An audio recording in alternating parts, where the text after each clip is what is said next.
Okay, the War of 1812, an overview. In the grand scheme of things, the War of 1812 was a small war.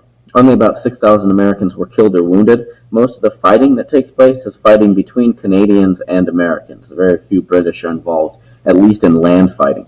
There's also a large amount of fighting done by Native Americans who are fighting for the British. It is one of America's most poorly fought wars on land. The nation was militarily unprepared. The attack on Canada would be a complete failure. Washington, D.C. is burned by the British. Britain nearly won large territories in New York and New England.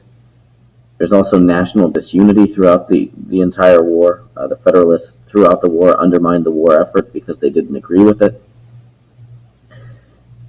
Most of America's victories are going to take place on water, but not on open water in the Great Lakes region and on other smaller internal waterways. So the U.S. Navy is able to outperform the Royal Navy on the Great Lakes. That's not going to be the case out in the Atlantic, however. In terms of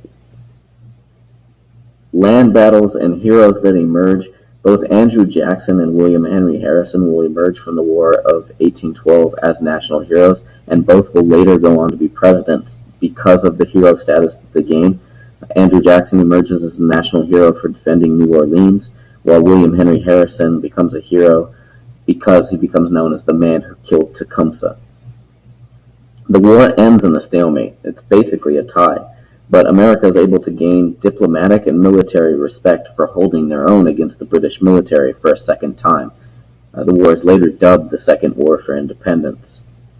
The war is also going to lead to the fall of the Federalist Party and a reduction in sectionalism. The War of 1812 leads to a feeling of nationalism in the country. Native Americans also lost big in the war. They relinquished vast areas of forested land north of the Ohio River.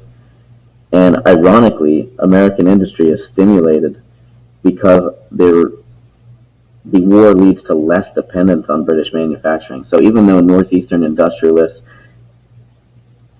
disliked the war and didn't support the war, American industry ends up being stimulated by the war. So the nation is unprepared. The economy of the nation was hurt by the Embargo Act and by the Non-Intercourse Act. The charter for the National Bank had expired in 1811, so there is no national bank at the time of the war, leaving the economy vulnerable.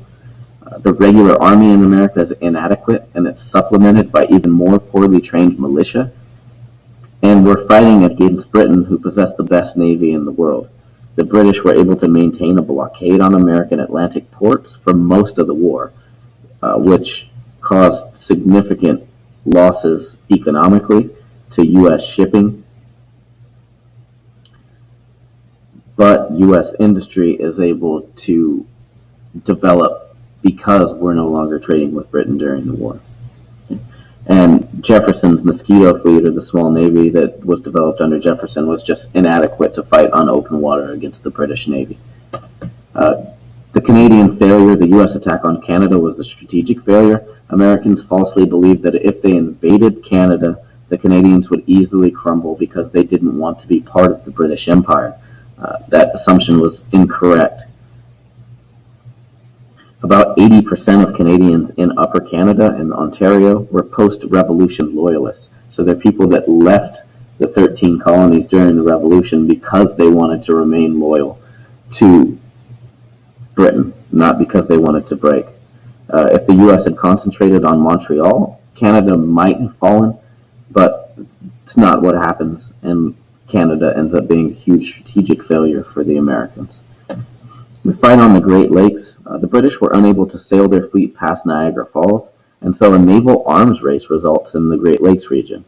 And the American Oliver Hazard Perry builds a fleet of ships on the shores of Lake Erie hastily during the winter and summer of 1813, and he's able to complete his fleet of ships before Britain is able to complete theirs. And Perry is able to capture the British fleet in a raging battle on Lake Erie on September 10, 1813. And then the retreating British army around Lake Erie is defeated by General William Henry Harrison at the Battle of Thames in October of 1813. It's during the Battle of Thames that Tecumseh is killed. basically ending the Native American threat. And William Henry Harrison takes credit for killing Tecumseh. No one knows for sure who actually killed him, but Harrison ends up becoming known as the man who killed Tecumseh, and his nickname will be Old Tippecanoe because of his victory at the Battle of Tippecanoe. By 1814, Napoleon was subdued, and the British were able to concentrate on North America. So the British prepared for a large invasion into New York along the Hudson River. 34-year-old Thomas McDonough defeated a stronger British fleet near Plattsburgh on September 11, 1814. The battle at Plattsburgh is similar to Saratoga during the Revolutionary War. The British are forced to withdraw back to Quebec, so it becomes a major turning point. And Upper New York was saved from conquest, and New England from further engagements. It also profoundly affected the current negotiations in Europe to end the war. So Plattsburgh is a major turning point for the War of 1812. Washington, D.C., a second, more formidable British force landed in the Chesapeake Bay area in August of 1814. They set fire to most of the public buildings, including the Capitol and the White House, which was retaliation for the Americans burning the Canadian capital at York. Madison and his aides were forced to flee into the surrounding hills. Madison's wife is actually able to save a lot of artwork from the burning White House. And it's because the White House is burned that it becomes the White House. The National Mansion, or the Presidential Mansion, used to be gray. The fire damage and rebuild required that it be painted, and white was the color that best covered the smoke damage. So the Presidential Mansion becomes the White House after the War of 1812. Fort McHenry. The British fleet were driven off at Fort McHenry near Baltimore. The attacking British Army also forced to withdraw at Fort McHenry. Baltimore was a center for U.S. privateers or pirates. It's during the battle at Fort McHenry that Francis Scott Key, who is watching the bombardment of Baltimore as a prisoner aboard a British ship, composes the Star-Spangled Banner. The Star-Spangled Banner was written as a poem, and later it's set to music and becomes our national anthem. Andrew Jackson and the South. Jackson is victorious in the Southwest and at New Orleans. The British strategy, in addition to Canada and the Atlantic coast, was to take the U.S. Gulf Coast and New Orleans, so basically to surround America. The Mississippi Creek Indians, in particular a faction known as the Red Sticks, launched a preliminary campaign by attacking Fort Mims near Mobile. 400 Americans were killed there. And so General Andrew Jackson retaliates by attacking a Creek village and killing 300 of its warriors in the Battle of Horseshoe Bend. It's the largest Indian massacre in American history.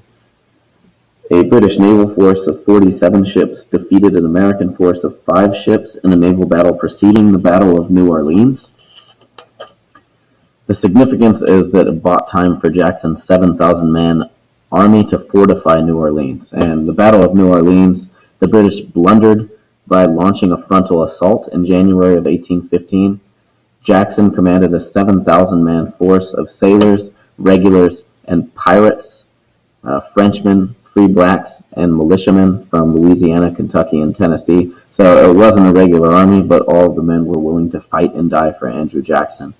Over 2,000 were killed and wounded in a half hour on the British side, compared to about 70 Americans. Ironically, the battle was needless. The Treaty of Ghent had been signed 2 weeks earlier, but the two armies didn't get word until after the Battle of New Orleans.